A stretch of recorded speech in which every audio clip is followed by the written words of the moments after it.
So why did you decide you wanted to change?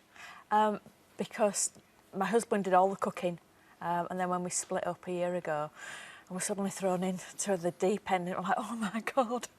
And we literally just lived off 3 basic meals. But with you, what do you eat in a day? Go on, admit it. Chewing gum and tea. I live on chewing gum and tea. What do you have for breakfast? A cup of tea. What do you have for lunch? A cup of tea and a piece of chewing gum. What do you have for supper? I don't have supper. So that's it in a day? and then, you know, I'll have whatever I cook for tea. Cook. A ready meal. The ready meal. Yeah. But is it? I mean, it's interesting going back to the supermarket, because I think that's where you have to start. I know it sounds ridiculous, but start at the very beginning. Yeah. It's quite daunting, though. That supermarket's a big Really? place.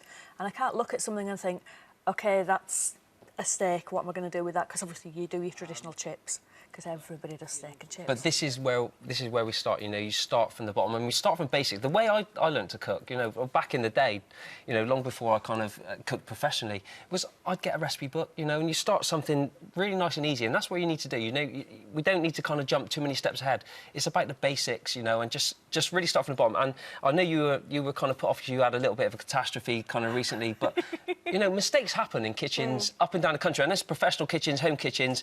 My kitchen, the Lorraine kitchen.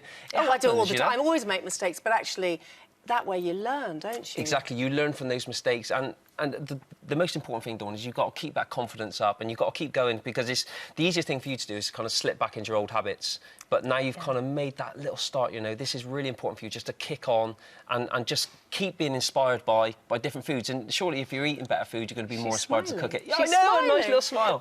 What's one thing you'd like to be able to do at the end of all of this? I'd like to actually start from start to finish, decide what I'm going to cook it, open the oven, it looks like it's supposed to look. Don't worry about what it looks like. And it tastes like it's supposed to taste. That's the thing. We tried, it didn't happen.